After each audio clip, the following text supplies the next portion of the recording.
mois, une directive dite directive LCBFT de l'UEMOA. Et l'UEMOA, c'est un ensemble d'États parties aujourd'hui qui participent à l'intérieur. Et enfin, il y a un protocole de la CEDEAO contre la corruption qui a aussi une dimension particulière et qui est applicable donc à l'ensemble des États parties de l'UEMOA. Voyez-vous aujourd'hui que nous ne sommes pas dans des ensembles distants, nous ne sommes pas dans des contextes de territorialité où est rupture. Les conventions internationales nous appréhendent d'une part en tant qu'État africain, en tant qu'acteur économique africain, mais en même temps, ces conventions internationales sont aussi celles qui sont signées par nos États, sont celles qui sont adoptées par nos États et sont celles qui sont reprises dans le cadre du dispositif légal et réglementaire, notamment dans les codes pénaux africains, notamment dans les lois spéciales africaines, notamment dans les différents règlements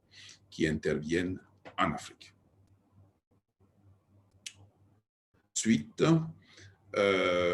cette compliance se poursuit, slide suivant. On passe en revue les enjeux du risque de non-conformité.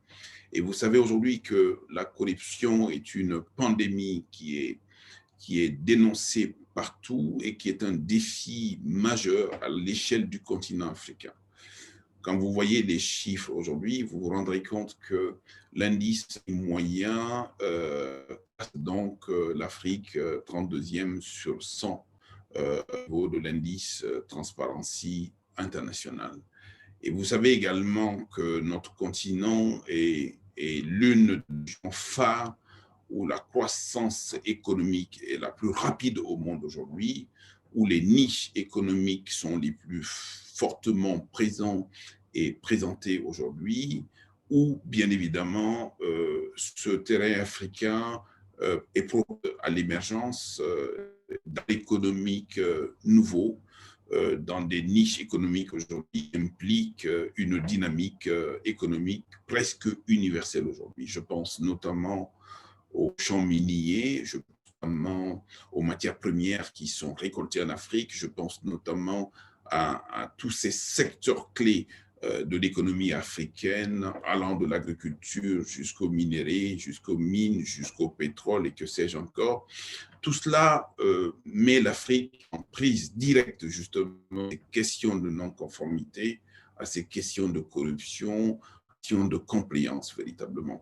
Et le terrain africain est un jeu qui est propice donc à ce risque majeur-là, ce qui fait qu'en l'absence de cadre juridique, en l'absence d'autorité de sanction, en l'absence de justice efficace, l'Afrique, encore une fois, dans ce secteur-là, apparaîtra comme un no man's land qui donnera l'occasion à des acteurs économiques d'intervenir en toute unité, en violation des lois et des règlements et de rentrer dans ce processus économique qui, même s'il est réglementé, assez bien cadré en dehors de l'Afrique, va se trouver pollué parce que simplement, lorsqu'une conformité naît en Afrique, elle peut éventuellement avoir des incidences partout où elle passera.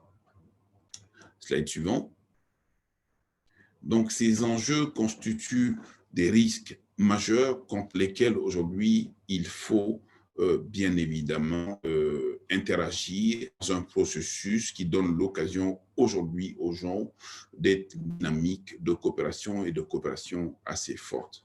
Donc, à l'origine, la fonction de conformité ou la compliance en anglais, c'est principalement le fait de définir, de prévoir, de définir des règles spécifiques qui permettent donc aux entreprises d'être en parfait accord avec le respect des lois, avec le respect des règlements.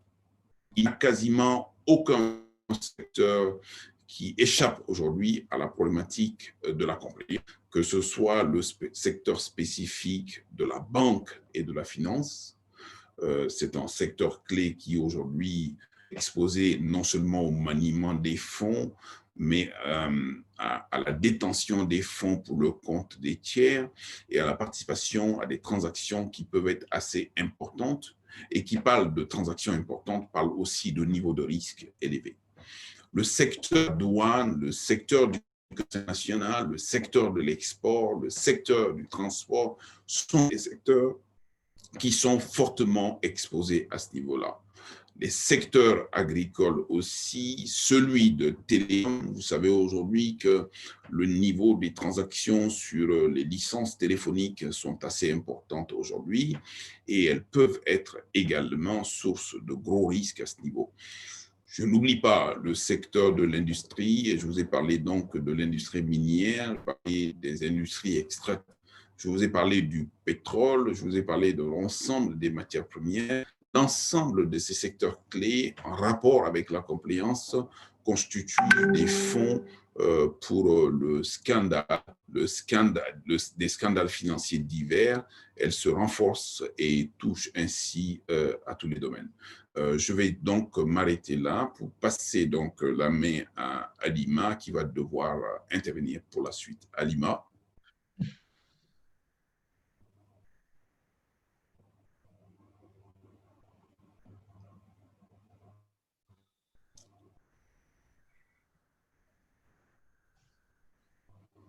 Alima, on ne vous entend pas. Oui, pardon, mon micro n'était pas activé, je n'avais pas la main. OK. Merci, Maître Konaté, pour cette introduction et d'avoir un peu planté ce décor pour cette présentation. Anne-Sophie, est-ce que vous pouvez juste revenir sur le slide sur les enjeux? Voilà, peut-être avant de commencer, je voudrais juste rajouter quelques mots sur cette slide-là. L'idée justement de ces slides, c'est de se demander finalement quels sont les enjeux du point de vue d'un public africain. Quand on a dit tout ça, et pour comprendre vraiment l'importance de la compliance et l'urgence que représente la compliance aujourd'hui pour l'Afrique, je pense que c'est intéressant de revenir un peu sur quelques statistiques qu'on trouve dans les bases internationales d'ailleurs. Ça me fait notamment penser à des rapports récents de la Banque africaine de développement qui a estimé à environ entre 50 et 80 milliards de dollars par an les flux financiers illicites qui sortent d'Afrique. Et la BAD donc, estime qu'environ 44% du patrimoine financier du continent africain se situe en dehors de l'étranger. Donc, quand on a dit ça, on comprend finalement l'enjeu que peut représenter la compliance pour le continent africain, parce que c'est un manque à gagner en termes de recettes fiscales qui est assez colossal, qu'on estime environ à 17 milliards de dollars par an. Par ailleurs, dans la même lignée, la conférence des Nations Unies sur le développement aussi a estimé à environ 76 milliards d'euros par an. Les flux, la perte due à des fuites de capitaux illicites, qui est quand même l'équivalent de l'aide publique au développement et des investissements directs étrangers pour le continent. Donc, ça a représenté le même montant entre 2013 et 2015.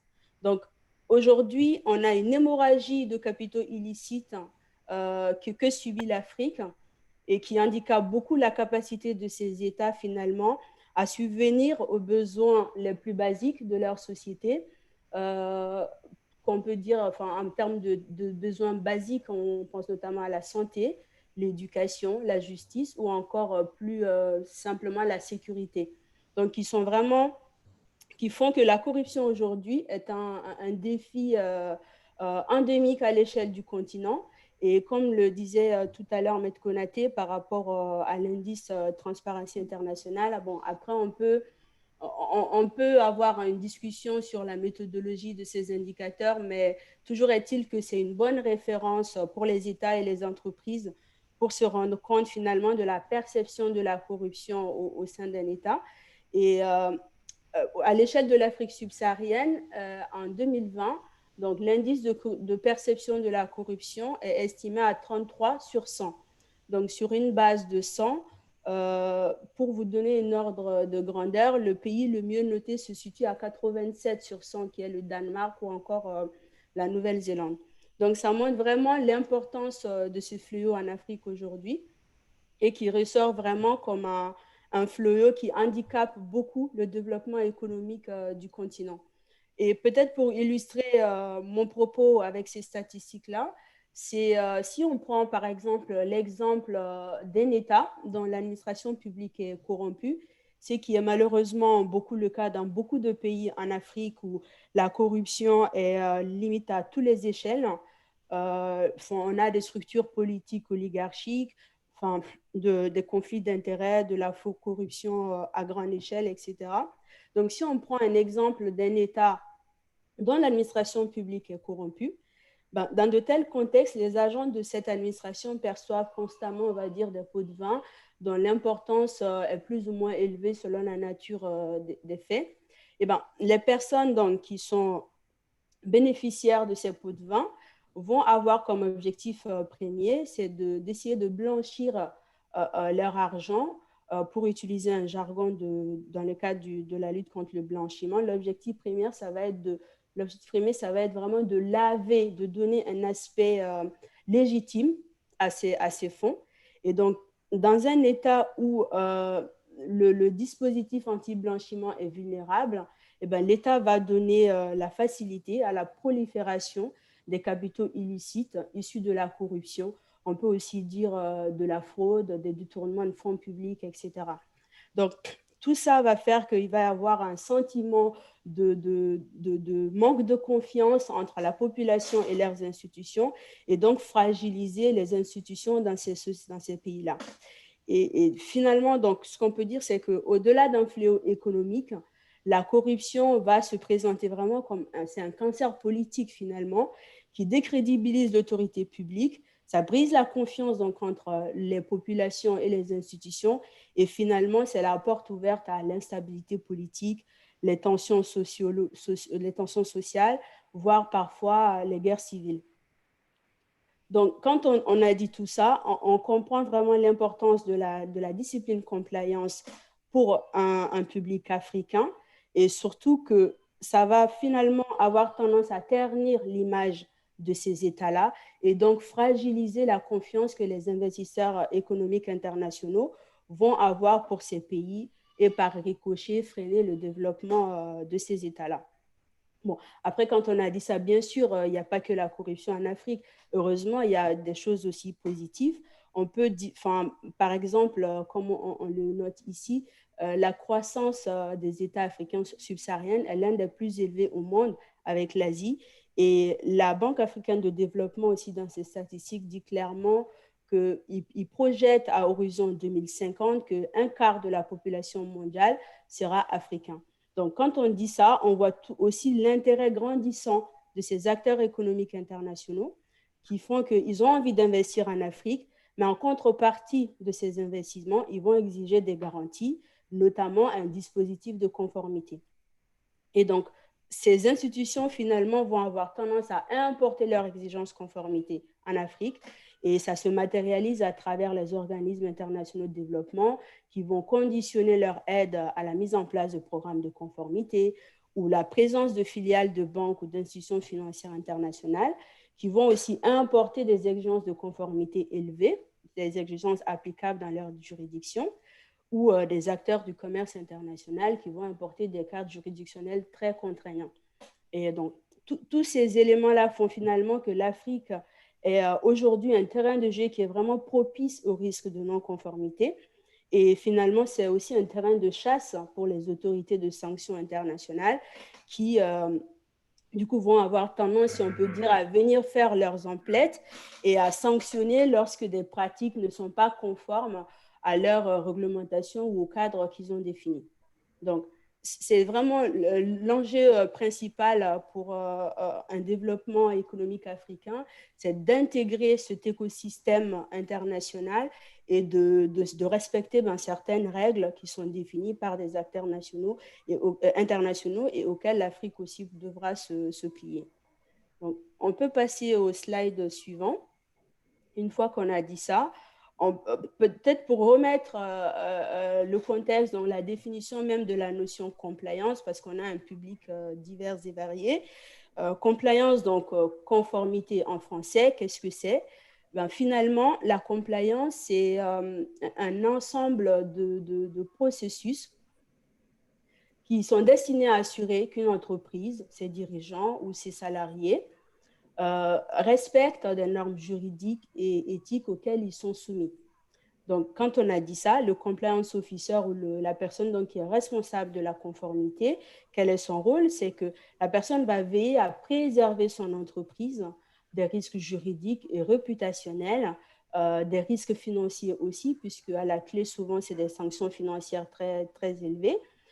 Donc, il va avoir comme démarche d'essayer de préserver son entreprise de ces risques lorsqu'elle ne respecte pas, par exemple, les lois, les réglementations ou des conventions, ou tout simplement une certaine éthique ou déontologie qui sont propres à une profession ou à un secteur d'activité donné.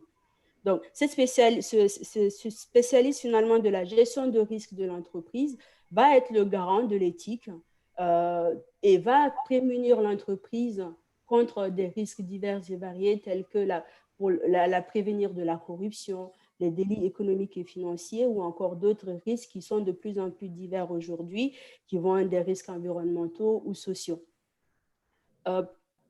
Peut-être pour parler un peu de la genèse de la compliance, je ne vais pas descendre très très loin. Je vous propose de faire juste un petit saut, une vingtaine d'années en arrière. Ça me semble déjà suffisant pour dessiner un peu l'évolution qu'a pris la compliance depuis quelques années et l'explication du fait qu'on est actuellement aujourd'hui dans un cadre réglementaire qui est de plus en plus contraignant.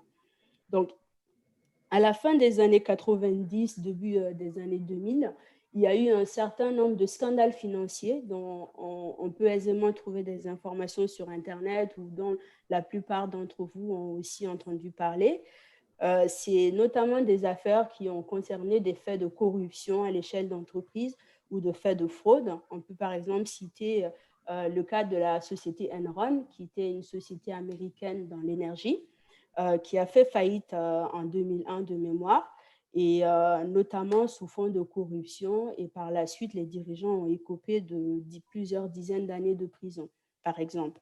Donc, et Enron était une très, très grande société. C'était la 7e capitalisation mondiale à l'époque, pour vous donner une idée de l'ampleur que ça a fait. Et bien sûr, la faillite de la société a laissé sur le carreau des milliers de personnes au chômage. Il y a aussi d'autres cas tels que l'affaire WorldCom, qui était une société de télécommunications cette fois-ci. Peut-être plus proche en France, il y a eu le cas Kerviel à la Société Générale en 2008, ou encore aux États-Unis, l'affaire Madoff, qui a aussi laissé sur la paille plusieurs petits épargnants à travers le monde. Donc, ces scandales financiers ont fait que les acteurs ont commencé vraiment à renforcer les exigences autour de la société et des entreprises au sens large. Et il y a aussi un autre événement qui a été assez précurseur dans beaucoup de choses, c'est les attentats du 11 septembre 2001. On en a beaucoup parlé, mais ce qui est moins connu, c'est sans doute le rôle qu'ont joué les banques dans le cadre de ces attentats-là.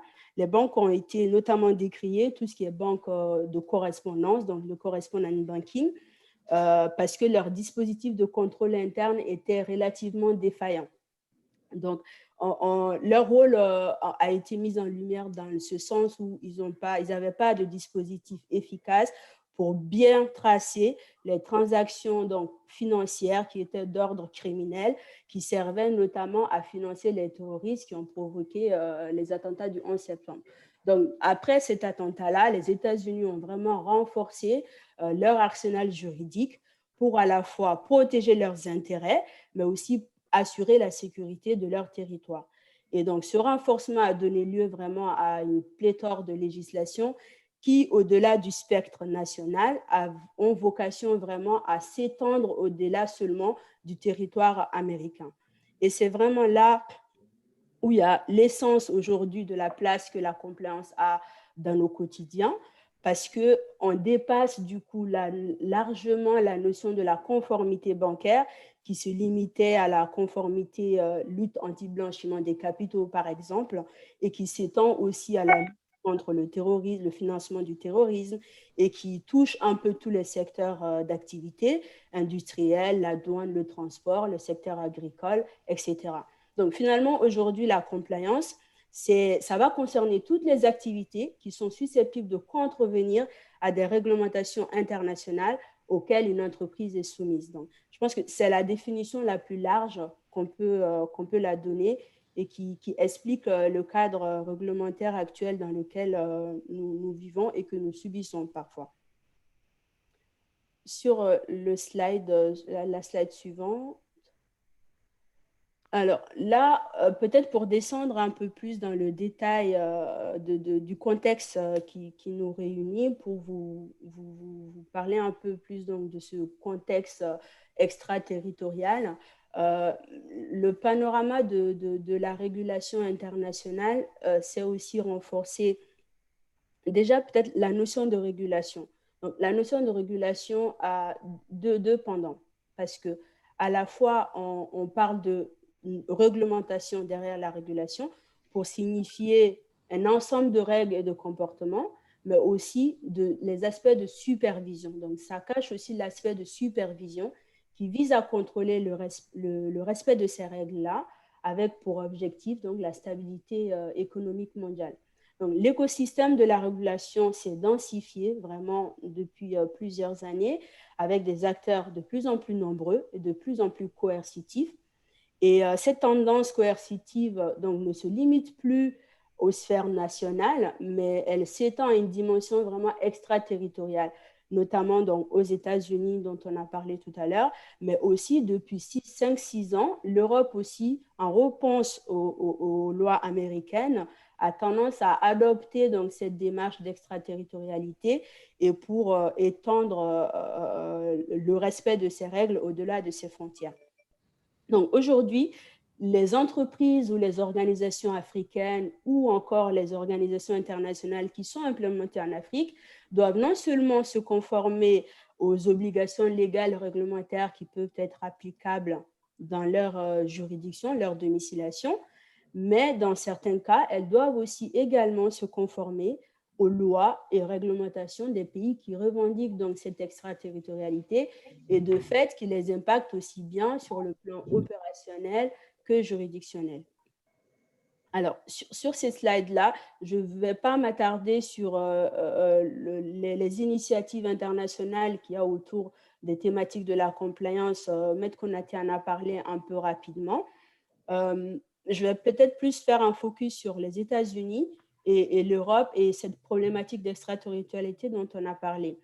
Donc, les États-Unis donc, ont une série de lois. Donc, vous les voyez sur le schéma, donc la FATCA, la US Patriot Act, la FCPA ou encore l'UEPA, qui est l'International Emergency and Economic Act, Power Economic Act. Pour parler peut-être de la FCPA pour l'instant, c'est le Foreign Corrupt Practices Act. C'est une loi fédérale américaine qui vise à lutter contre la corruption d'agents publics à l'étranger. Peut-être pour illustrer ça, si je vous dis, je prends un exemple sur une société américaine qui fait des opérations avec l'Europe et qui, du coup, qui contrevient à une règle et qui se retrouve sanctionnée par les États-Unis. Bon, vous me direz, OK, il n'y a rien d'extraordinaire parce que c'est une société américaine, ça va de soi. Par contre, si, par exemple, on prend un exemple d'une société ivoirienne ou malienne, enfin une société d'un pays d'Afrique, et qui fait peut-être des transactions avec une autre société, supposons sud-africaine, donc entre elles, normalement, il n'y a pas d'interférence possible des États-Unis. Mais c'est là où finalement le bas blesse et c'est là où on va voir l'impact que les États-Unis ont sur la réglementation internationale, notamment en termes de criminalité financière. Dans le cas présent, les États-Unis peuvent sanctionner ces sociétés-là à partir du moment où ces personnes soit font des transactions dans leur devise, donc le dollar, ou utilisent des produits ou des services ou des composants de produits américains. Et c'est vraiment là la particularité de l'extraterritorialité américaine, c'est qu'ils étendent leur domination juridictionnelle à la fois sur les transferts libellés en dollars, sur leurs produits, les composants ou les services américains, ou bien évidemment lorsqu'il y a des individus américains dans le lot ou pas. Donc, une société aujourd'hui en Côte d'Ivoire ou au Mali peut se trouver sanctionnée à des amendes vertigineuses parce qu'elle a utilisé le dollar américain tout simplement. Ou bien dans le cas d'une opération de corruption, si des pots de vin sont versés en dollars, eh bien, les personnes peuvent être incriminées aux États-Unis. Et encore un cas vraiment qui est assez illustratif, lorsque vous utilisez une messagerie électronique américaine, typiquement lorsque vous avez des échanges de courrier sur Gmail ou sur Facebook, eh bien, les États-Unis aujourd'hui peuvent vous sanctionner au regard des délits dont on a parlé, la fraude, le blanchiment ou encore la corruption ou des trafics d'influence, etc. Donc, ça montre vraiment l'importance aujourd'hui de sujets compliance, et aussi pour un public africain qui ne peut plus se contenter de dire « Ok, je suis en Afrique, je suis exempt de ça ». À partir du moment où vous avez des interactions à l'échelle internationale, eh ben, une juridiction internationale peut vous tomber dessus et vous sanctionner. Donc, sur le slide, donc, on présente aussi rapidement les acteurs du coup américains qui interviennent. Je ne m'attarde pas sur les autres lois, mais qui ont aussi des portées similaires d'extraterritorialité. Il y a plusieurs acteurs donc, selon les lois américaines qui peuvent intervenir pour une loi ou pour d'autres d'ailleurs. On a l'OFA qui est l'Office des Foreign Asset Control. C'est le département américain qui est en charge de contrôler tous les actifs qui sont à l'étranger, ou encore le Department of Justice, qui est donc le département de justice américain qui peut sanctionner, ou la SEC, qui est le régulateur des marchés financiers américains, ou encore la FinCEN, qui est une agence finalement d'intelligence qui récolte les informations sur tout ce qui est blanchiment et financement de capitaux propres. Donc, voilà un peu le panorama de la régulation qu'il y a autour des États-Unis. L'Europe n'est pas en reste non plus. Comme vous le voyez, de plus en plus aussi, l'Europe a une tendance à aller vers l'extraterritorialité. On peut citer donc plusieurs directives, les directives européennes contre le blanchiment d'argent qui s'appliquent à l'échelle de l'Union européenne. En France, il y a la loi Sapin 2 qui est relative à la transparence et à la lutte contre la corruption, qui aussi a des dispositifs extraterritoriaux qui sont assez forts et qui changent. Ou au UK, on a le UK Bribery Act qui est aussi une loi à vocation extraterritoriale et qui sanctionne tous les Britanniques qui commettent des corruptions à l'étranger, etc. Donc voilà, globalement, ce panorama, je pense qu'on peut passer sur le slide d'après. Donc, ici, donc, on fait on vous met en image un peu le dispositif américain. Donc, du moment où vous utilisez la devise américaine, le dollar, peu importe où vous vous situez, n'importe où dans le monde, que vous soyez américain ou pas, vous êtes soumis à la réglementation américaine. Lorsque vous utilisez les produits américains, Facebook, Apple, etc., vous êtes soumis à la réglementation américaine. Et lorsque vous êtes une personnalité américaine, bien évidemment, vous êtes soumis à la réglementation américaine, que vous résidiez ou pas aux États-Unis, et notamment en matière fiscale. Et c'est là où aussi rentre en jeu la réglementation FATCA dont on a parlé, qui a vocation à aller dénicher tous les Américains de part dans le monde qui cacheraient des avoirs pour échapper au fisc américain. Donc, voilà globalement le panorama d'extraterritorialité et l'urgence du coup pour des intérêts africains de faire attention à ça, parce que ce qui peut échapper à la compréhension d'un tiers et tout est quand même, voilà, la frontière est vraiment tenue pour basculer dans le cas des sanctions américaines. Et peut-être pour juste finir et de vous donner un exemple qui a aussi marqué beaucoup les esprits il y a quelques années, au regard de leur loi sur l'International Emergency Power Act, les États-Unis ont sanctionné en 2014 la banque BNP française dans le cadre d'opérations, des transactions qu'elle avait laissées circuler dans ses circuits financiers sur le Cuba, l'Iran et le Soudan, et l'amende s'élevait à 9 milliards de dollars. Et c'est vraiment une amende record à ce jour qu'aucune autre société n'a connu. Et du coup, il y a beaucoup d'autres sociétés africaines qui ont pâti de ces amendes-là. Et du coup, c'est un sujet qui est assez important et auquel une population africaine doit faire attention aujourd'hui. Je passe la parole peut-être à Pierre qui pourra vous parler un peu plus en détail de ces sanctions et de leur portée dissuasive dans le cadre du commerce international. Oui, tout à fait. Merci Halima pour ces développements très intéressants. Je vais compléter ce que vous venez de dire par plusieurs éléments. Je vais d'abord indiquer que ce qui caractérise l'Afrique aujourd'hui, c'est que il y a un grand nombre de sanctions qui sont prononcées contre des sociétés qui ont pratiqué de la corruption ou qui n'ont pas respecté un certain nombre des règles que vous avez exposées précédemment et qui sont sanctionnées à l'extérieur de l'Afrique, qui sont sanctionnées donc par des autorités non africaines, que ce soit les autorités américaines, la justice américaine, que ce soit le Serious Fraud Office anglais, que ce soit le parquet national financier français, que ce soit les juridictions suisses ou belges ou d'autres pays encore.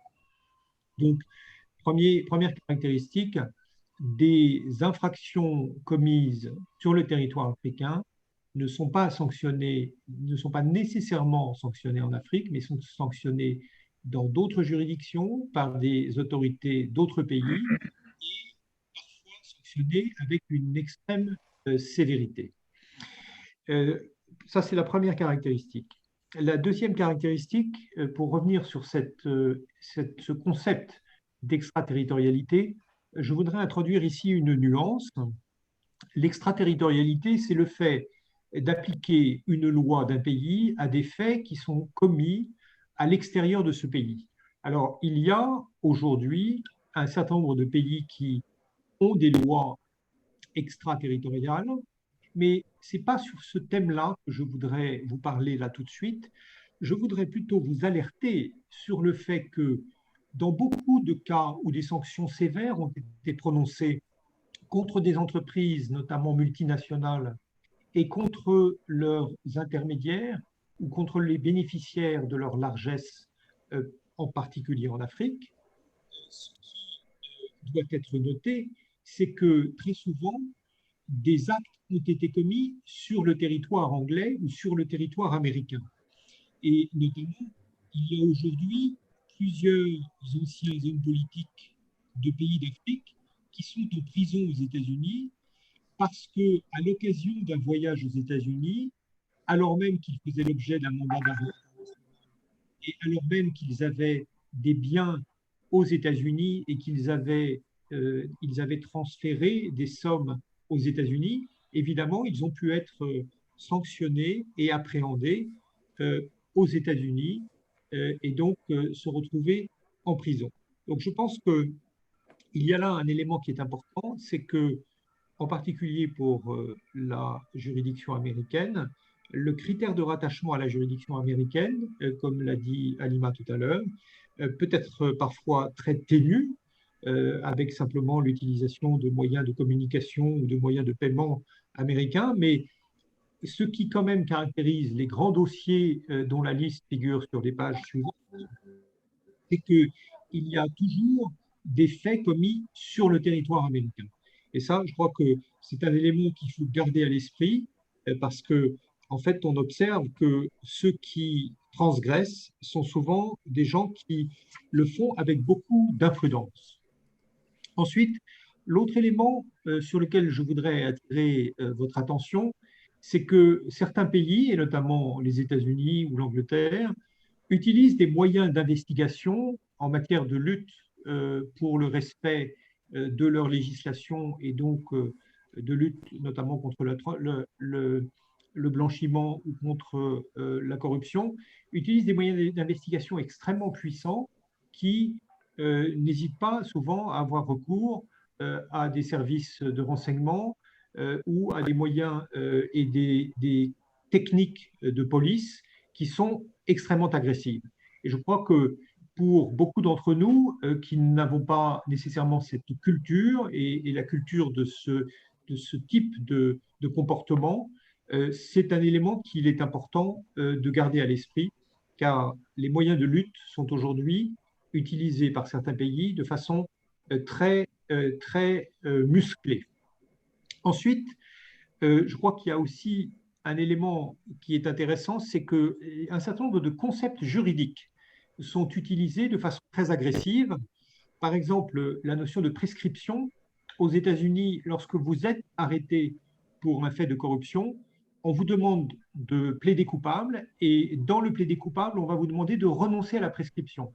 Et donc, en renonçant à la prescription, vous donnez évidemment matière à l'autorité qui va vous sanctionner et vous condamner à la fin à évidemment plus de faits sanctionnables.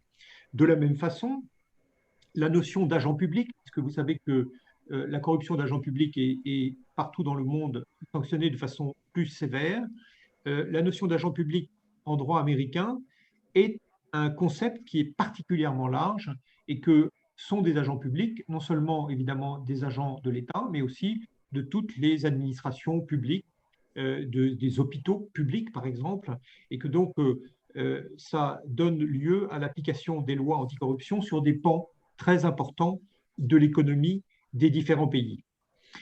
Ensuite, en ce qui concerne les sanctions, ce que l'on observe, c'est que donc, les sanctions sont de plus en plus sévères et que ces sanctions sont prononcées contre les personnes morales. Et donc, vous le verrez sur les slides suivantes, je veux bien que vous les tourniez. C'est quelquefois des dizaines de millions, voire même des centaines de millions pour certaines entreprises qui ont été condamnées pour des faits de corruption commis en Afrique. Mais ce ne sont pas seulement des sanctions contre les personnes morales, ce sont aussi des sanctions contre les personnes physiques et ce sont des sanctions de prison qui sont prononcées et quelquefois pour plusieurs années. Alors, la conséquence de cette évolution, qui est une évolution relativement récente, qui a moins de 10 ans, c'est que beaucoup d'entreprises, évidemment, se sont adaptées et ont mis en place des systèmes de prévention, des systèmes de compliance de plus en plus sophistiqués. Et je suis sûr que la majorité d'entre vous qui assistaient ce soir et qui travaillaient dans des entreprises, pour ceux qui travaillent dans des entreprises, connaissent évidemment ces programmes de prévention. Ces programmes ne sont pas toujours efficaces et ne sont pas toujours effectifs. Et un certain nombre de condamnations très sévères, notamment par exemple contre le groupe Ericsson ou contre le groupe Airbus ou contre le groupe Alstom ou contre le groupe Siemens, étaient d'autant plus sévères que, en fait, en dépit de l'existence d'un programme de prévention et d'un programme de compliance, avait subsisté dans ces organisations un système de corruption institutionnelle qui continuait d'avoir des pratiques répréhensibles. Voilà. Donc, enfin, je crois qu'il convient de mentionner les organismes de financement internationaux et la Banque mondiale, qui, comme vous le savez, a donc un programme d'intégrité qui est de la même nature et bâti suivant les mêmes principes que ceux des différentes conventions internationales et législations qui ont été mentionnées depuis le début de notre webinaire.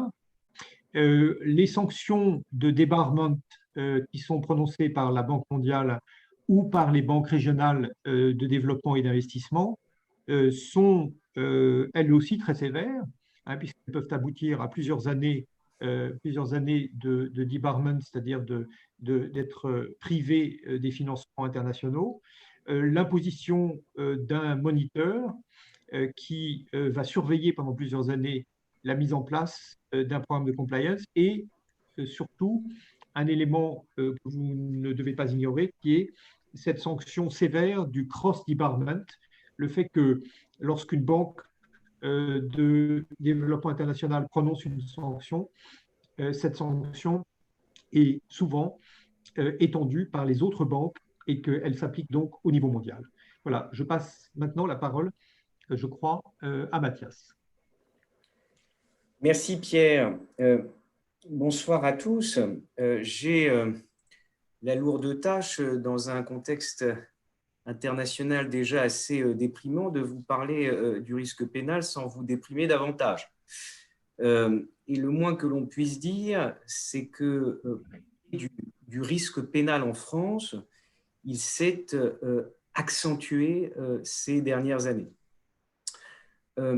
Pour une raison, d'abord, je dirais presque philosophique, c'est-à-dire que longtemps, le système de répression de la corruption internationale, quand je dis répression de la corruption internationale, je l'entends au sens large, c'est-à-dire ce qu'on appelle les délits d'atteinte à la probité, c'est la corruption évidemment, mais ça peut être aussi le trafic d'influence, la prise illégale d'intérêt ou encore le favoritisme.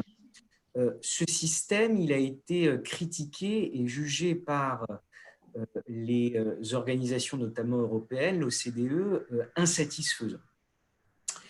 Et au fond, il y avait un problème presque de volonté politique, considérant que lutter contre la corruption internationale, c'était potentiellement affaiblir la compétitivité des entreprises françaises.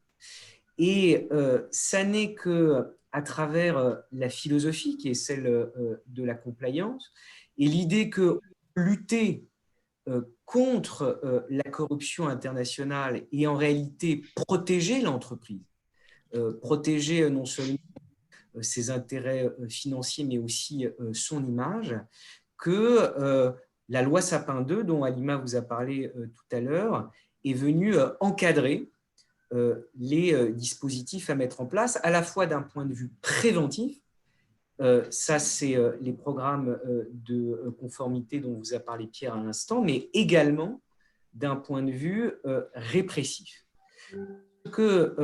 S'agissant de la répression, il y avait un certain nombre d'obstacles aux poursuites avant la loi Sapin II. Pourquoi ? Parce que, et je vois que vous avez un premier slide qui s'affiche sur qui peut être poursuivi en France, il y avait à l'époque une double condition qui était que pour être réprimé en France, des faits de corruption ou de trafic d'influence qui auraient lieu à l'étranger devaient être également sanctionnés dans le pays. Alors, dans tout un tas de pays, évidemment, la corruption et le trafic d'influence sont sanctionnés, mais cette réciprocité d'incrimination pouvait être un frein. Mais surtout, les poursuites devaient être diligentées par le procureur, par le parquet qui disposait d'une totale opportunité des poursuites, ce qui signifiait qu'une partie privée, une association de lutte contre la corruption ou encore une entreprise qui aurait pu considérer qu'elle était victime d'une corruption qui aurait pu fausser la concurrence, eh bien, cette entreprise ne pouvait pas diligenter des poursuites directement. Il fallait nécessairement le parquet. Pour preuve qu'on a changé d'air en quelque sorte, vous l'avez peut-être vu récemment, on n'hésite plus à placer en garde à vue pendant 48 heures l'un des plus grands dirigeants français, M. Bolloré pour ne pas le citer, et on met en examen la personne morale et la personne physique, ce qui évidemment d'un point de vue réputationnel a un impact absolument considérable, et les juges qui le font en estimant qu'il n'y a pas là nécessairement un échec pour l'entreprise à l'étranger, il y a là au contraire la nécessité de lutter contre la corruption.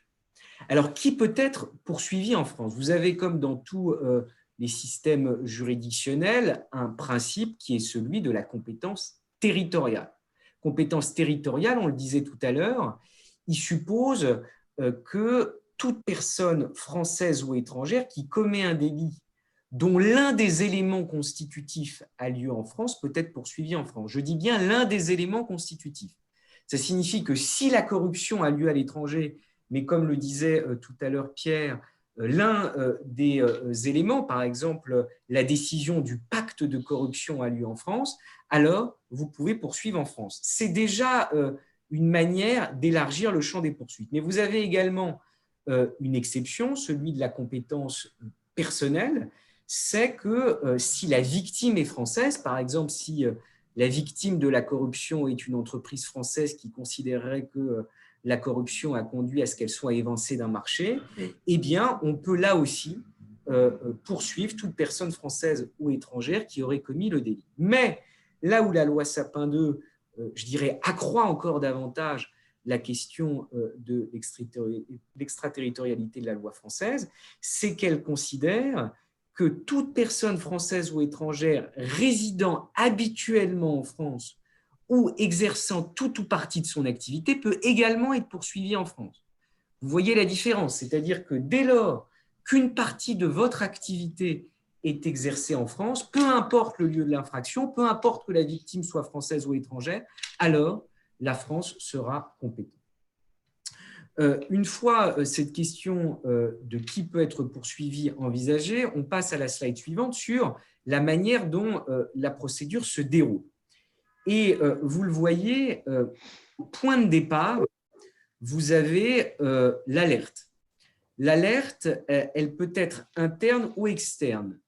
La France a mis du temps à le mettre en place, mais vous avez maintenant en France un dispositif de protection des lanceurs d'alerte qui fait que de l'intérieur de l'entreprise peut venir la dénonciation des faits qui conduira à lancer des investigations.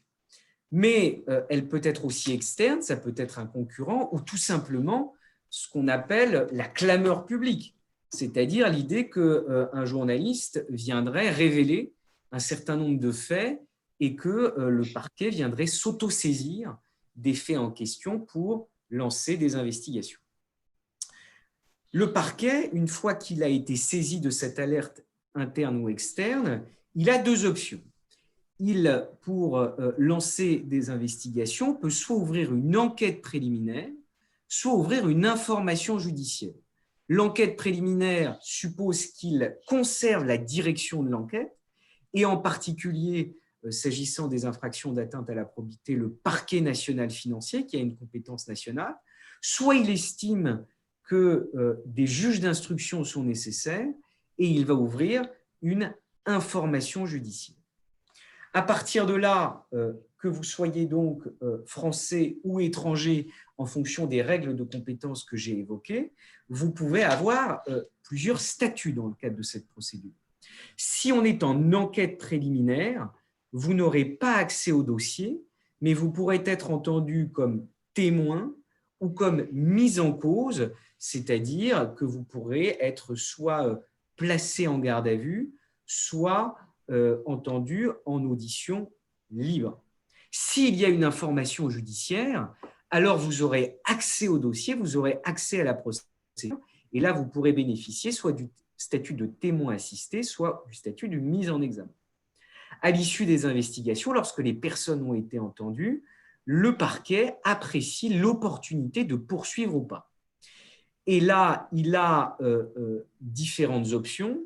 Il peut poursuivre soit la personne morale, soit la personne physique, soit la personne morale et des personnes physiques. Et ça, c'est fondamental à comprendre. Ce n'est pas parce que les personnes morales sont poursuivies que les personnes physiques qui ont contribué à la réalisation de l'infraction peuvent ne pas l'être également. Et à partir de là, toutes les infractions poursuivies peuvent faire l'objet soit d'un procès, soit d'une transaction. Et de ce point de vue, et on peut passer à la slide suivante, il y a matière à évidemment vous alerter. C'est pour ça que j'espère que je n'aurai pas un propos trop anxiogène, mais que des peines de prison extrêmement lourdes aujourd'hui sont prévues pour réprimer et pour avant tout dissuader en réalité les comportements qui pourraient être constitutifs d'infractions d'atteinte à la probité. Vous le voyez, pour les personnes physiques, ça va de 5 à 10 années d'emprisonnement, de 500 à 1 million d'euros d'amende. Le texte prévoyant qu'on peut aller jusqu'au double du produit de l'infraction, et donc potentiellement, si l'infraction a permis un enrichissement important, on peut aller bien au-delà des 1 million d'euros. Et pour les personnes morales, puisqu'on ne peut pas mettre en prison les entreprises, les peines d'amende vont de 2,5 millions à 5 millions d'euros et peuvent aller jusqu'à 10% du produit de l'infraction. Je précise que si ça n'est pas au procès que conduit les juges d'instruction ou le parquet, mais s'il y a une transaction, c'est-à-dire pour les personnes morales, ce qu'on appelle une convention judiciaire d'intérêt public, ou pour les personnes physiques, et je m'en excuse parce que tout ça, c'est beaucoup d'informations en très peu de temps, une comparution sur reconnaissance préalable de culpabilité, ce qu'on appelle le plaidé coupable, alors il y a, je dirais, la possibilité pour les personnes morales d'aller jusqu'à 30% du chiffre d'affaires moyen annuel. Pour illustrer ces deux types de procédures, nous avons choisi deux exemples. Le premier, c'est, vous vous en souvenez peut-être parce que le jugement a eu lieu récemment, c'est l'affaire Lamine Diack, dont je précise qu'un appel est en cours. En août 2015, l'Agence mondiale antidopage signale au parquet national financier des faits qui pourraient être des faits de corruption concernant l'ancien président sénégalais de la Fédération internationale d'athlétisme en lien avec le dopage russe. Le parquet national financier ouvre à ce moment-là une enquête préliminaire et parce que vous me direz Lamine Diack est sénégalais, il y a uniquement des responsabilités de personnalités russes qui peuvent être mises en cause. Pourquoi la France vient s'intéresser à ce dossier? Eh bien, c'est le sens de l'extraterritorialité.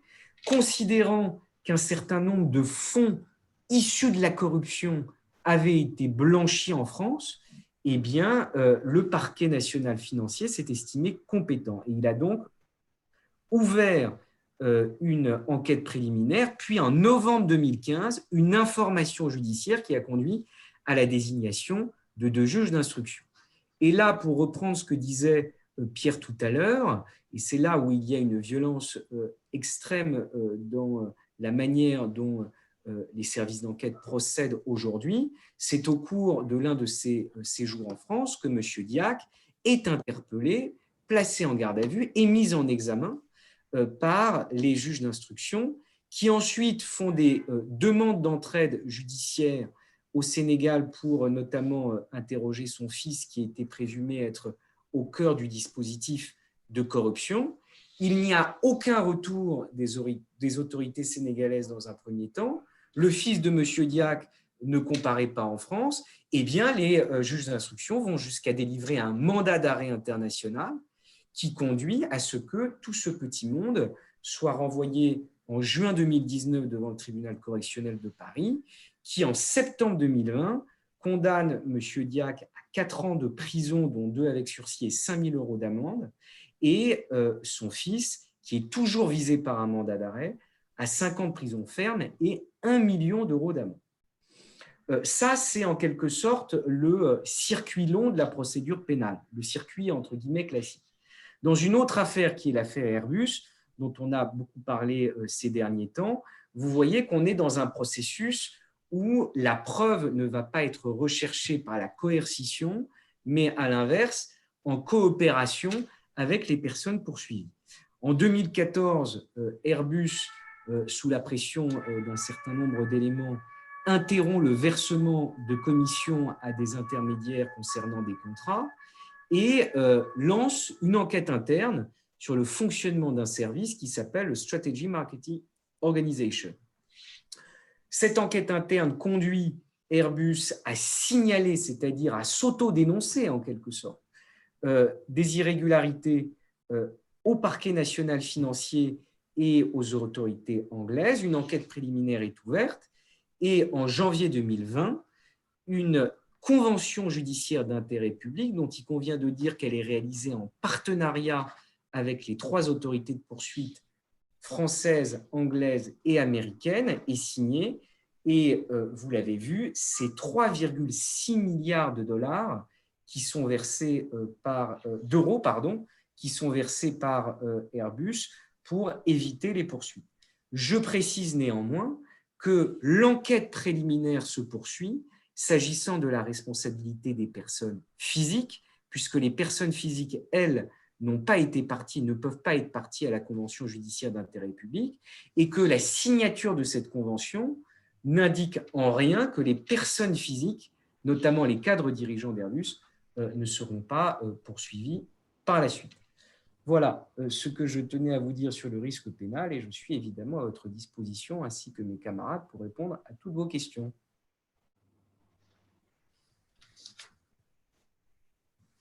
Merci beaucoup, Mathias, pour cette intervention. Alors, on va effectivement passer aux questions dans une seconde. Donc, on en a déjà quelques-unes. La première question, peut-être pour Pierre, c'est une question donc, qui concerne la définition de la compliance. Donc, un des participants nous demande si la compliance permet de définir les règles et cadres permettant aux entreprises d'être en accord avec les lois et réglementations dans notre contexte africain. Quel devient le rôle du juriste d'entreprise dont cette tâche fait très souvent partie des prérogatives? Alors, je redonne la parole à Pierre. S'il peut juste… Oui, merci. Écoutez, je vais répondre de la façon suivante. En fait, la compliance, c'est le fait de se conformer à des règles. Et donc, en l'occurrence, des règles de droit, donc la loi, le règlement, etc. Éventuellement des règles internes, ça peut être ce qu'on appelle en fait du droit souple, des règles qui sont celles de votre organisation, votre programme de conformité par exemple. Voilà, donc c'est finalement le fait de se conformer à l'ensemble de ces règles. Alors, quel est le rôle du juriste? Le rôle du juriste, il est évidemment essentiel, puisque le juriste a pour fonction d'expliquer le droit, éventuellement de former l'organisation sur les règles applicables, éventuellement de participer d'ailleurs à la sanction quelquefois, parce que quelquefois il participe à la découverte des faits, à des enquêtes et éventuellement à conseiller sur les sanctions disciplinaires éventuellement applicables. Donc, je crois que le rôle extrêmement important qu'a pris la compliance dans un certain nombre d'organisations privées et publiques, entreprises et organisations publiques, donne aux juristes un rôle très renouvelé dans ces organisations et un rôle qui devient de plus en plus important. Et à titre d'exemple, il y a eu un article récemment dans un grand journal français qui se plaignait que le service de compliance de grandes banques françaises avait émis des réserves très fortes au financement de certaines opérations d'entreprises du secteur de la défense française parce que ces banques et les juristes et compliance officers de ces banques craignaient que le fait de financer ces entreprises du secteur de la défense dont les armes risquaient d'être utilisées dans des conflits pouvait porter atteinte à l'image de la banque. Vous voyez donc que je crois que la compliance ouvre de nouvelles perspectives à tous ceux qui ont des métiers du droit. Merci beaucoup, Pierre. Halima, il me semblait que vous souhaitiez rebondir également sur la coopération internationale qu'a abordé Mathias tout à l'heure. Non, c'est moi plutôt. Ah, très bien. C'est moi. À la suite donc de Mathias et sur la problématique de l'extraterritorialité qui a été évoquée au regard du risque pénal, il faut savoir que l'impact de l'extraterritorialité, notamment pour l'Afrique, n'a de sens que lorsque on se situe dans un contexte de coopération internationale. Et cette coopération vaut non seulement en matière judiciaire, mais elle vaut également en matière, et beaucoup d'acteurs économiques, beaucoup de professionnels africains s'étonnent que leurs informations personnelles aient pu être échangées justement dans le cadre de poursuites d'opérations de fraude, d'opérations de corruption, d'opérations de blanchiment. Il faut savoir que dans ce compte-là, les informations sont échangées. Les informations sur les voyages échangés, les informations policières sont échangées et même l'utilisation de vos cartes de crédit peuvent être échangées. Les hôtels, les agences de voyage, tout le monde rentre dans ce cadre-là. Et la plupart des États africains ont des axes de coopération assez forts avec la France, mais au-delà de la France, avec l'international de façon générale. Les enquêtes policières sont ouvertes, des commissions rogatoires viennent en plus en Afrique, et pour avoir été garde des Sceaux, je sais qu'en moyenne, on a pas mal de commissions rogatoires portant justement sur des poursuites qui commencent en France et qui peuvent se poursuivre. L'exemple du dossier Lamine Diack est un des exemples clés de la coopération internationale, même si dans cette hypothèse-là, le Sénégal n'a pas véritablement suivi en ce qui concerne le fils Lamine Diack. Prenons un autre exemple, c'est celui de Bolloré, par exemple, pour tout ce qui concerne conditions dans lesquelles les contrats de concession pour les ports d'une part, mais pour les ports de Lomé également, à une époque où les deux chefs d'État, togolais et guinéens, se retrouvaient dans le cadre d'une campagne électorale assez intense, où les actions de communication, de marketing, dans le cadre de la campagne, ont été portées par une entreprise, pour ne pas la citer, Havas, dans des conditions telles que l'on a pu soupçonner éventuellement dons d'argent qui soient les comptes financières des marchés octroyés. Là, le DIF pénal a été déclenché à partir de France. Il vous a été rappelé les conditions dans lesquelles M. Bolloré lui-même a été gardé à vue pendant quelques temps, a fait l'objet de poursuites. Et là encore, la coopération internationale n'a pas marché parce que aussi bien les autorités judiciaires guinéennes d'une part que togolaises d'autre part n'ont pas voulu participer dans le cadre de ce processus-là. Et je ne vais pas évoquer les exemples de ministres guinéens qui ont été appréhendés dans des conditions où ils se trouvaient en escale aux États-Unis, de ministres sénégalais qui ont été appréhendés ou d'anciens ministres sénégalais qui ont été appréhendés dans l'élection. Il faut savoir aujourd'hui que dans le cadre de la coopération internationale, d'une part, parce que nous partageons des dispositifs réglementaires dans le cadre de conventions internationales qui nous donnent l'occasion aujourd'hui de poursuivre pas mal d'actions qui se déclenchent en dehors d'Afrique, mais qui se poursuivent en Afrique. Dernier point, c'est tout ce qui concerne la mise en œuvre au plan des standards internationaux, justement, de nos lois de poursuite. Mathias l'a indiqué, les personnes morales sont mises en cause aujourd'hui au plan pénal. Nous, d'Africains encore, à donner la possibilité justement de mettre en cause des personnes morales. Nous en sommes encore à des dirigeants, même si l'on a du mal aujourd'hui à la réflexion entre l'engagement visiblement d'un dirigeant au plan social et l'engagement du dirigeant qui peut éventuellement être déconnecté à ce niveau. C'est exactement comme le contrat de travail et les fautes qui sont commises à ce niveau-là. Merci, Maître. On a pas mal de questions qui tournent autour de l'état de l'art, j'ai envie de dire, en Afrique aujourd'hui en ce qui concerne la conformité. Où est-ce qu'on en est? Comment est-ce qu'on peut concrètement améliorer les choses? Qu'est-ce que les gouvernements devraient faire? Et quelles sont, si elles existent, les sanctions applicables aujourd'hui sur le sujet? Je ne sais pas si… Alors, je pense… Je ne sais pas, c'est peut-être moi qui peux peut-être ouvrir le bal là-dessus. Je pense véritablement que le défi majeur en Afrique reste à trouver la parfaite équation entre nos engagements à travers les conventions et traités et la réalité du terrain. Et qui parle d'engagement en réalité du mettre en œuvre aujourd'hui le mauvais fonctionnement de la structure judiciaire de manière générale.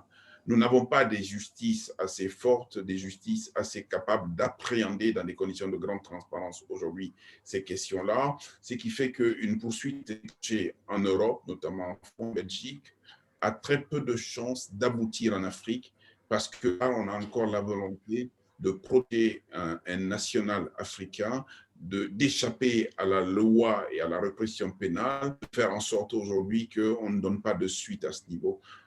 Du point de vue du droit commun, on est arrivé à régler pas mal de choses du point de vue de la coopération, mais encore dans des infractions qui ont trait à la probité de manière générale, notamment dans le domaine des les justices africaines encore à suivre. Et là doit être le défi majeur et des conventions internationales pour lesquelles les États africains n'ont pas de difficulté à signer. C'est véritablement la mise en œuvre de la machine judiciaire qui peut être leur réponse justement aux poursuites pénales au plan international. Mathias, on a une question qui est pour vous au sujet de l'affaire Diac. Si vous pouvez revenir quelques minutes dessus. On a une question d'un participant qui demande quels étaient les axes de défense. Cela tournait autour de l'élément moral. Alors, je n'ai pas participé à ce procès, donc je ne sais pas quels ont été les arguments qui ont été développés en défense. Ce que j'ai vu par la lecture de la chronique judiciaire, c'est qu'une partie des faits était reconnue. Et donc, par définition, je pense que les axes de défense étaient davantage sur la peine, s'agissant en plus d'un homme extrêmement âgé et qui avait, semble-t-il, coopéré, s'agissant de Lamine Diack, à l'enquête. Ce qui est plus compliqué, en revanche, c'est pour l'ensemble des personnalités russes qui ont été les principaux bénéficiaires du système et qui, eux, n'ont pas été... ils ont été poursuivis, mais n'ont pas comparu devant le tribunal. Et là, on se heurte à une difficulté qui est qu'évidemment, on n'extrade pas les nationaux et que dès lors qu'ils ont été protégés par leur pays, en tout cas s'agissant des Russes, une partie du procès a échappé et je pense que vraisemblablement, en tout cas j'aurais été l'avocat de Lamine Diack, j'aurais fait valoir le fait que l'absence de ces prévenus ne permettait pas à ce que le dossier puisse être examiné dans toute son exhaustivité. Merci beaucoup. On a une question également qui concerne la répartition des amendes. On a vu qu'elles étaient extrêmement élevées. Ne serait-il pas, donc on a donc un des participants qui nous demande si sur le plan éthique, il ne serait-il pas plus indiqué que le produit des amendes soit réparti entre les autorités de poursuite et l'État victime? Comment faire pour gérer tout cet argent une fois que l'amende est versée? Je ne sais pas s'il y a d'autres questions. Oui, Alima, peut-être, ou Maître Konaté. La question est large, oui, la question est large. Alors, ce que je peux dire, c'est que pour moi, du coup, ça dénote aussi finalement de la faiblesse des juridictions africaines. Et par ailleurs, le sujet pour les régulateurs européens ou américains, c'est pas de savoir est-ce que la loi d'un pays ou d'un autre est respectée ou pas, mais c'est plutôt de regarder de leur point de vue qu'est-ce qui contrevient à leur réglementation. Donc, en ce sens-là, si je peux dire, l'amende, il l'inflige pour eux, en fait. Ce n'est pas seulement les pays africains qui sont victimes de ça. J'ai cité le cas de BNP, 9 milliards de dollars d'amende, qui est juste une somme colossale, et d'ailleurs une somme à ce jour jamais infligée à une autre société. Donc, l'amende, c'est une opération qui est gérée entre le régulateur américain, qui en substance a vraiment les mains libres pour faire ce qu'il veut. Et si on ne se plie pas aux conditions édictées, on se soumet, on risque en fait de perdre une licence bancaire aux États-Unis, qui est quand même un marché colossal pour une société comme BNP. Donc, je pense que ça répond un peu à la question. C'est aussi, comme le disait, je pense, Maître Konaté, la faiblesse des institutions africaines dans un point de vue juridique, en fait, qui joue en ce sens-là. Si je peux peut-être ajouter un élément, l'exemple de la France durant les 2 ou 3 dernières années est à ce titre, je pense, intéressant, puisque la France a commencé à lutter contre la corruption internationale de ces grands groupes depuis simplement quelques années. Et avec l'affaire de la Société Générale et avec l'affaire d'Airbus, qui ont été des affaires qui ont fait l'objet d'enquêtes et de coopération avec les autorités de lutte contre la corruption des États-Unis et de l'Angleterre, les autorités françaises ont réussi à récupérer une part non négligeable de l'amende infligée d'une part à la Société Générale, d'autre part à la société Airbus. Et donc, je crois que c'est finalement un précédent intéressant pour des pays d'Afrique. Je crois que le jour où certains gouvernements d'Afrique se mettront à lutter efficacement et à coopérer, je pense qu'ils sont susceptibles de voir le côté bénéfique et de pouvoir partager le montant des sanctions pour obtenir réparation des violations qui ont été commises sur leur territoire. Merci beaucoup. On a une question qui concerne les ONG. Les ONG sont-elles soumises aux mêmes règles que les entreprises et peuvent-elles être poursuivies de la même manière que les entreprises ou est-ce qu'elles ont un statut particulier? C'est la même chose au sens large, c'est les personnes morales, comme l'a souligné Mathias dans sa présentation. On distingue vraiment personnes physiques et personnes morales. Donc, ONG, toute organisation ou institution qui a un statut de personne morale est soumise au même titre en fait que les entreprises. Très bien, très clair. Alors ensuite, une question orientée sur les États-Unis, hein, puisque effectivement, ils appliquent de manière assez large le principe d'extraterritorialité. Est-ce que l'obligation de plaider coupable qui s'impose aux prévenus en cas de corruption aux États-Unis, avec célérité dans la condamnation, ne viole pas son droit à la présomption d'innocence? Je ne sais pas qui souhaite s'exprimer sur le sujet. Peut-être Maître Konaté Ou Pierre. ou Pierre, oui. Allez, Écoutez, Pierre. oui, honnêtement, c'est une question de droit américain et je ne voudrais pas répondre et usurper une qualité que je n'ai pas, puisque je ne suis pas admis à pratiquer le droit aux États-Unis. Ce que je peux vous dire, c'est que pour bien connaître ce sujet du plaidé coupable, je pense que le plaidé coupable est en fait un rapport de force extrêmement brutal qui est imposé non pas par le juge, mais qui est imposé par, par le procureur et la police à quelqu'un sur lequel on a suffisamment d'éléments pour lui imposer dans une justice dont l'inspiration est très différente de la justice qui peut exister en Europe, puisque c'est un rapport de force extrêmement brutal et donc très efficace, puisque aux États-Unis, 95% des gens qui sont arrêtés pour corruption plaident coupables, parce que sinon, ils passent le restant de leur jour en prison. Donc, est-ce que le fait de plaider coupable est une atteinte à la présomption d'innocence? D'une certaine façon, ça l'est, mais je crois qu'on est là dans un rapport de force, et donc c'est le principe de la force et de la faiblesse de celui qui a été attrapé qui prévaut. Et effectivement, je pense que à certains égards, c'est certainement une atteinte à ce droit.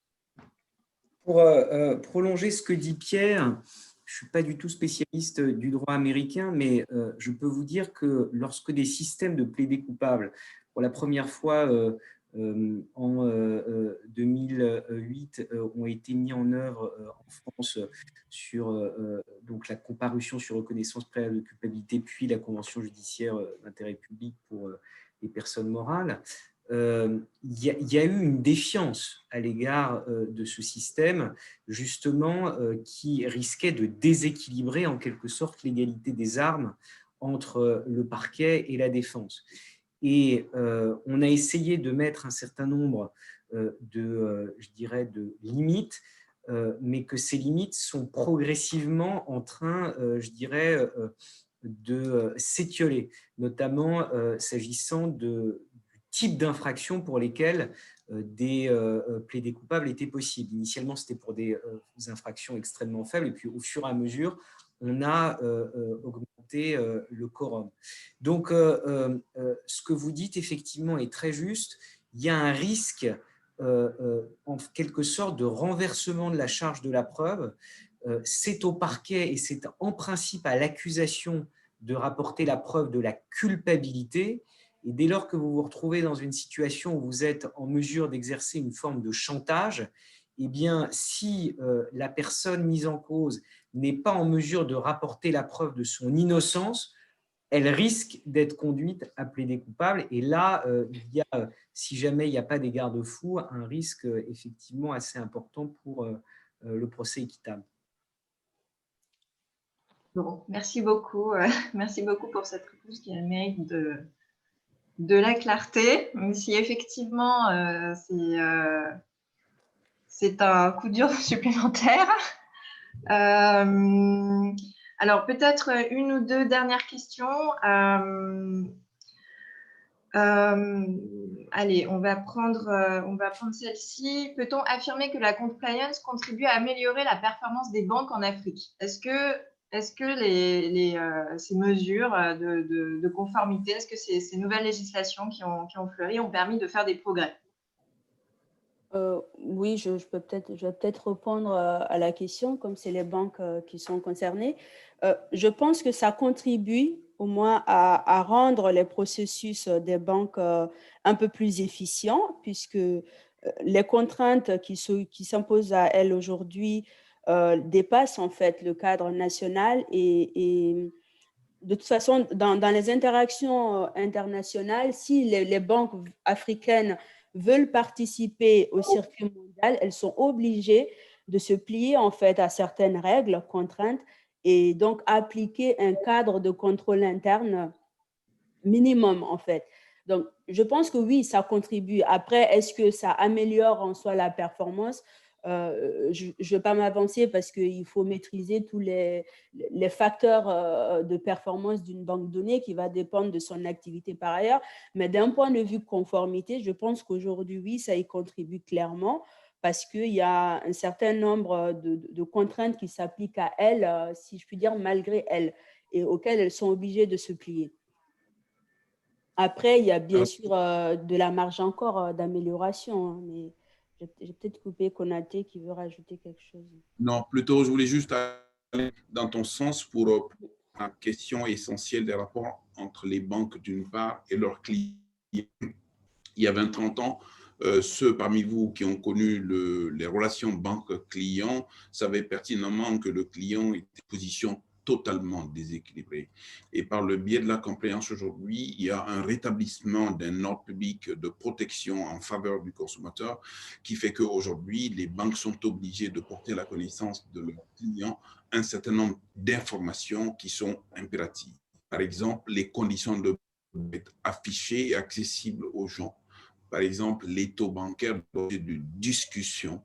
Par exemple, tout ce qui concerne les dénonciations des comptes courants doivent être portés à la connaissance des clients de manière à ce qu'ils puissent éventuellement non seulement prendre conscience d'une part et éventuellement réagir d'autre part.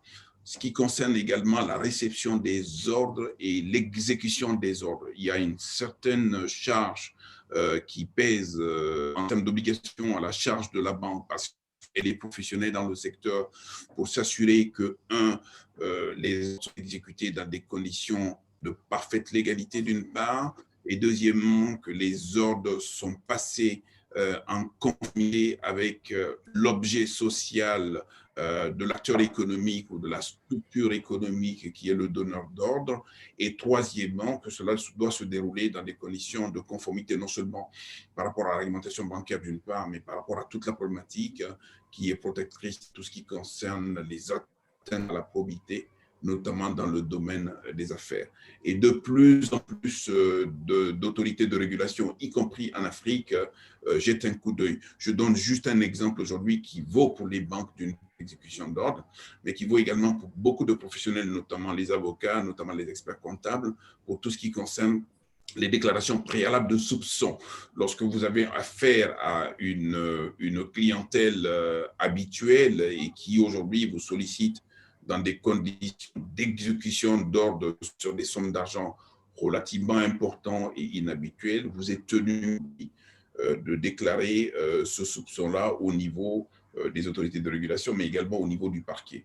Et ce sont des dispositifs qui, systématiquement mis en œuvre en Afrique aujourd'hui, sont des dispositifs qui sont assez importants. Juste un exemple, lorsqu'il vous arrive aujourd'hui de demander à un banquier de faire un transfert de montants relativement importants pour alimenter un enfant qui fait des études en dehors, lorsque vous n'apportez pas les nécessaires indiquant votre fils ou votre fille est au Canada, deuxièmement, qu'il est bien inscrit dans une structure scolaire, et troisièmement, que les montants que vous payez doivent correspondre exactement au paiement de frais de scolarité ou à une bourse, par exemple, attribuée.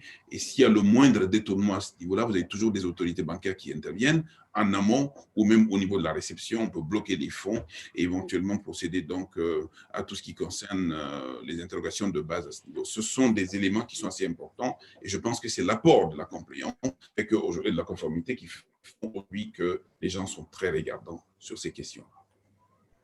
Merci beaucoup, Maître. Bon, il est presque 19h30, donc on va s'arrêter là. Merci beaucoup aux intervenants pour leur éclairage. Merci beaucoup aux participants pour leur attention et leurs questions qui ont permis d'approfondir certaines notions. C'était vraiment très intéressant comme échange. L'Exbase est ravi d'être le partenaire de ces jeudis de la compliance. Il y aura également 2 autres rendez-vous. Donc, le prochain est prévu le 26 novembre et donc sera consacré aux institutions financières. Si jamais les intervenants qui sont parmi nous ont des idées de thèmes, qu'ils n'hésitent pas également à nous les transmettre, hein. On peut tout à fait étudier d'autres sujets si certaines problématiques vous intéressent en particulier. Une dernière chose, le webinaire sera disponible sur YouTube. On vous enverra dans les jours qui viennent un mail pour vous transmettre le lien si vous souhaitez revoir la présentation ou réécouter les interventions des uns et des autres. Voilà, bon, je vous souhaite à tous une excellente soirée. Merci encore à tous et à très bientôt, donc le 26 novembre pour notre prochain webinaire.